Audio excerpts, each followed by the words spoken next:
Welcome to Political Not Correct. I'm your host, Devon Carr, and this is Black History Month, and I'd like to introduce someone that's going to be a part of this show who I feel is going to give like a very different outlook of like multiple different anchors for me. Hey. Hi everybody, I'm Shani Rich. Happy Black History Month. She already told me not to call her by her real name, so hey Shani. So, hi Devon. How you doing? So me and you always have a lot of like good talks between us all the time, especially like different like situations. Like I know like especially because it's Black History Month, like we might feel a way about certain things, about certain areas. One thing you talked to me off camera was as if that you could still be pro-black and still date outside your race. I never really thought about that too much because I never dated outside my race. Like I did adult stuff with women outside my race when I was younger, but I never really dated them.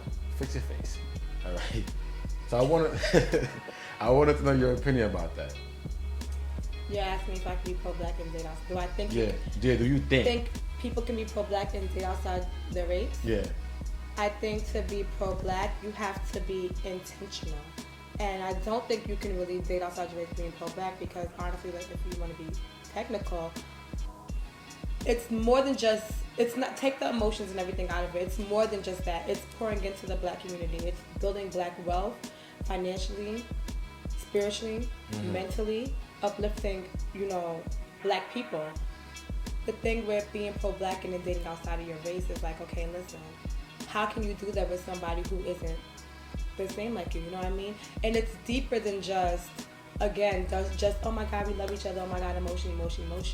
Again, to be pro-black is intentional. And when you know the history of it and educate yourself on it and see how the black family structure was destroyed, then you'll understand the importance of it. Yeah, I definitely could see like on your angle with that. But then you might have some people that might be like, what if that person who's not black that they dating feels the same way you feel?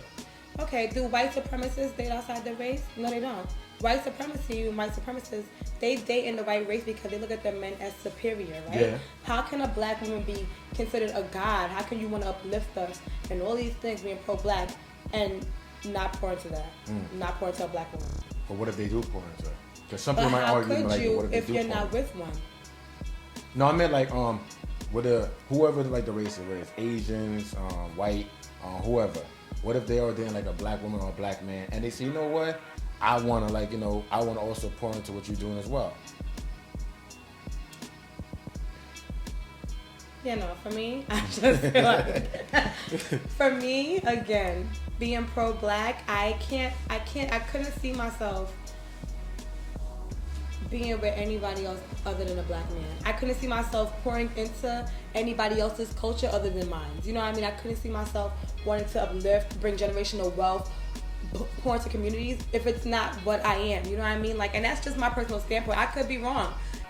Everybody's entitled to feel how they feel. Yeah. And that I really just feel like to be pro-black, you're pro-black. What is pro-black? Like, define the definition of pro-black first, and then say, okay, well then, if this is your definition of pro-black, then maybe that works for you dating outside your race. But pro-black to me is pouring into the black community. Pro-black to me is uplifting black families, having strong black family structures, wealth, finance, all of those things in the black community. So how could I be doing that and be stepping outside my community with something so, like, think about it. When you go and see a guy, he's, oh my God, I'm so pro-black, I'm so black power this, Black Lives Matter that, and he pulls up seeing his wife is white.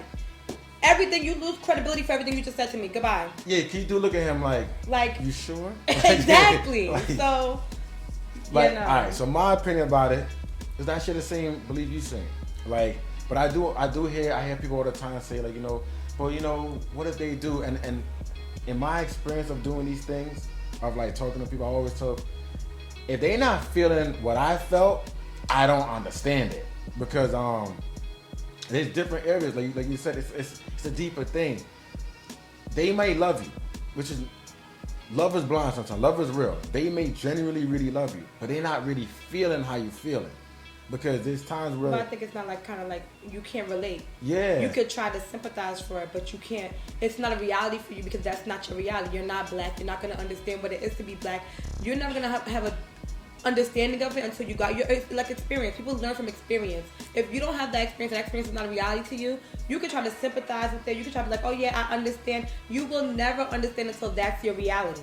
yeah, I agree with that because it's funny because I learned that from you. Cause I remember one time what we were talking about like pregnancy, and he was like, yo, you're never gonna get this because you're never gonna be you can never be pregnant. I'm like, and I'm like, you know what? That's a good point. Like I could just be like, I feel where you're coming from, or hopefully you get better and you're not too sick. But I do understand where you coming from with that. I'm glad we share the same opinion about this. You know, so, hold on, relax. Yes, I had adult relationships when I was like 21, 22. It wasn't serious stuff. Okay. And we'll be right back to Politically Not Correct. I gotta do it. Yeah. Welcome back to Politically Not Correct, y'all. Hey. No, so recently, one of these brands, Comme des Garçons, had a fashion show, and they had their white models. Yeah, I seen that. How do you feel about the having on corner wigs? Do you think it's like cultural appropriation? I definitely do, and first of all, it looks horrible. Like it looks completely tacky. But you know that's what they give all the time. You know they always take what we do and use it for themselves. And not ever think if they, how we gonna feel about it. I mean, it's like Kim Kardashian with the cornrows and the Bo Derek braids. Goodbye, sis. Yeah, you guys had an uproar about that. Like you guys, women, black women. I mean, you wouldn't. You don't see how. The reason why I said you gotta, before you get at me because I'm ready. Because I don't have hair, so didn't really I knew it was wrong with we knew what she was doing was bullshit. She didn't make that up. But I know you guys feel a little bit even more because yeah, especially because you're dating a black man, you're married to a black man, you have when they do it, it's hair extensions. You buying the same fucking weave I'm buying, but when I wear it, it's a weave. When they do it, I got nail extensions. Oh, you have acrylic on your fingernails, sweetheart. And I work for a very racist fucking brand. And I see it happens all the time at work. So my thing is, I don't give a fuck if you do it, but acknowledge where you get it from. Kim Kardashian put cornrows in your hair, you fuck a black man every single fucking day and call it Bo Derek braids. When you got slaves coming from both, if in the Amistad, the niggas had cornrows in their hair. Stop playing with me. That's what gets me upset. That's where the problem comes into. But that's what upsets me. Like, okay, look, when they do it, it's like, oh yeah, and they try to, you have to give credit where credit is due, right? Yeah. How are you gonna take something that, if you look at the movie Friday that came out in 1990 something? Sis had long cornrows braids down to her ass, long acrylic nails, big door knocker earrings. That was a look. Black women have been doing this for years, and this has been considered ghetto. Oh, you ain't got a lie, Craig, girl. Yeah, Felicia. All right. The minute Kim Kardashian and one of these chicks do it, it's a fashion statement. It's a trend. It's this and it's that. But you know where it comes from. And they take everything from us. Try to shun us for looking like that. They inject their fucking lips, they tan up their body, then they want to talk about us being too black, our hair being too nappy. Yeah. But you want to put the same extensions I put in mine and yours, and then say, oh, it's an extension. It's not a weave. Bitch, you got a weave. Sorry, I did not mean to say bitch. Take that out.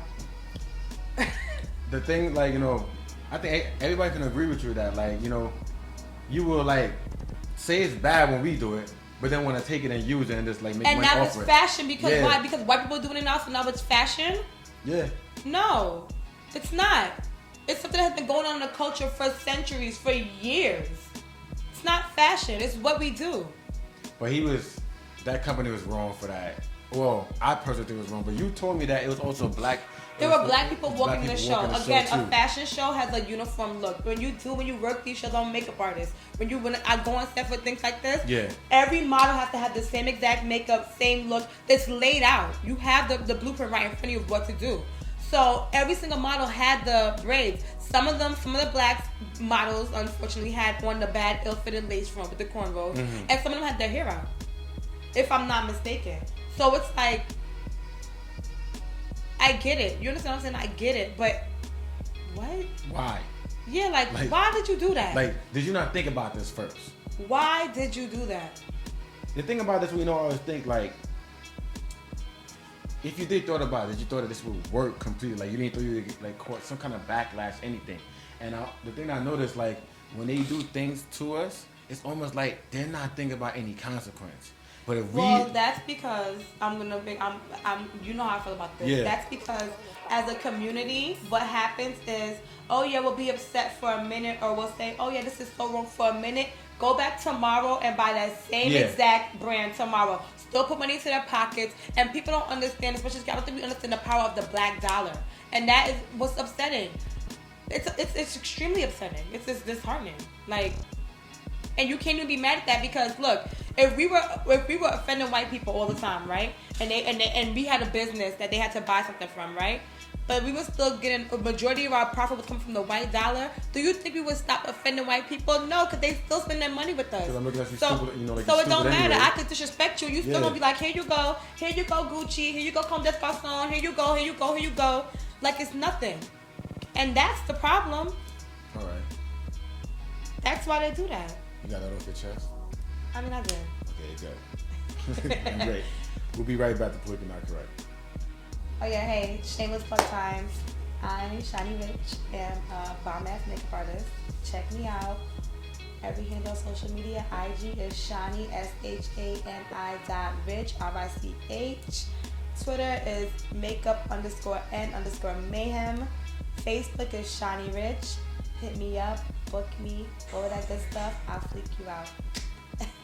Welcome back to Politically Not Correct, guys. We wouldn't fit right through this episode if we didn't talk about the tragedy that hit the world about a week ago. We lost one of the greatest people to ever play the game of basketball, Kobe Bryant, his daughter Gianna, and 7 other passengers in a tragic helicopter accident. I can't even sit here in front like I'm the hugest basketball fan and I'm so into sports. But since I've been in 5th grade, the only athlete that had ever been on my wall, on my posters, was Kobe Bryant and Allen Iverson. Even in my adult life, all throughout my life, but definitely in my adult life, I used to only watch Laker games because I would watch Kobe play. I come from, my dad is a really huge Laker fan and Kobe fan. Some of my best friends are Kobe fans, so me just being a girl, being around and just watching him play, just his work ethic, his dedication to his craft, that nobody could say they couldn't be inspired by Kobe Bryant. I think the Mamba was a special individual. Like I'm not even a Laker fan. Like I'm not a Laker fan at all. Sad to say. Well, I'm not sad. I'm a New York Knicks fan. I'm sorry. I'm a Knicks fan, but I respected the shit out of Kobe Bryant. Like I couldn't help but to respect him. Like I even liked his arrogance. Like he was, he's a cocky guy, but he always backed it up. And then I even like how he transitioned from young Kobe from number 8 to 24 to number 24 to a father and a husband.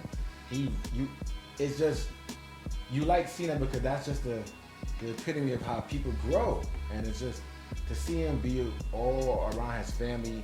Because I would say this, if it's any athlete that I thought wouldn't handle retirement well, was him, because he was so invested in his craft. So to see him like just handle it so gracefully and just become a father, transition like what he won an Oscar, like then started doing others and opened up an academy with his daughter, and his daughter brought him back into sports. That made everybody cry when he passed away. Like because it was extremely shocking. Because he's like a superhero. And you never ever I don't know any athlete that passed away so tragically and like even all these old ball players, they're still alive. You know what I mean? So basketball players don't normally die. They die really old. So to see that, it's like Kobe, you didn't even want to believe when I was on Twitter. I don't believe this. This is a lie. They probably making a joke because he passed LeBron. Because LeBron passed him, so they want to make a joke of it. But to see that happen, it was again heartbreaking.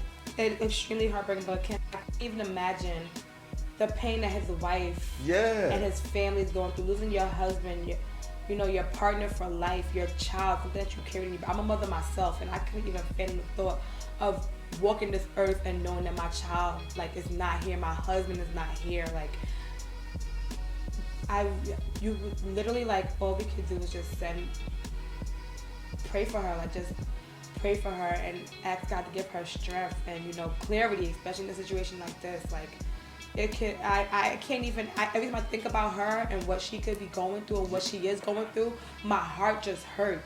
Like it's really that it really is just a tragedy. Like, and I don't want it to make it seem like we only care about Kobe and Gianna.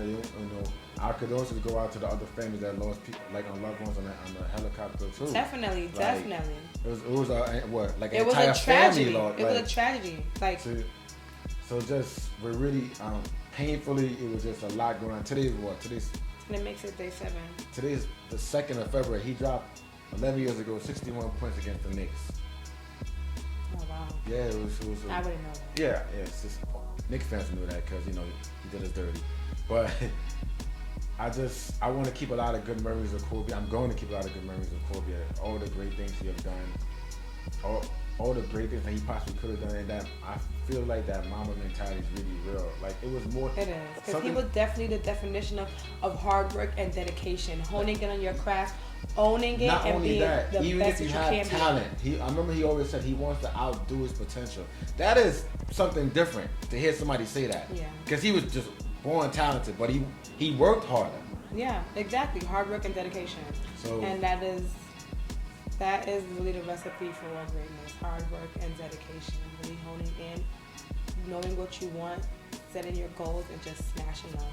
So our condolences from Politically Not Correct to everyone that lost a loved one on that helicopter. And we're back now. I have a very good partner in crime with me. We're trademarking this handshake, by the way. Don't steal our stuff for real. Right. Come on, you had to say the S word. Whatever. Listen, the amount of curse you did on the blooper reel, so don't ever say anything. Yeah. I'm very happy that we're back. I'm very happy that I'm getting back in and doing this. It's something I have a real passion for. I have this tattooed on my back. So that's how much I really believe in this. Yeah, I ain't no tattoo. Yeah, she ain't got a tattoo. I did it for us, but I'm happy that I'm doing it with her though. This is something I'm happy I'm doing it with. I'd like to thank our director, Don J. Don J did it. Yeah. I feel like this looks amazing. Like I look at him like, damn, I love this. Like, and there's a lot more great things we got coming up for this season. Yeah, he's rambling. Just stay tuned. Yeah. Politically Not Correct. Subscribe on YouTube. Follow us on Instagram. Same thing everywhere. Politically Not Correct. I'm Shani Rich. This is Carnation, and we're out. Bye. That's it. Like, come on. You about to drag it out. Yeah, sorry. All right. That's it.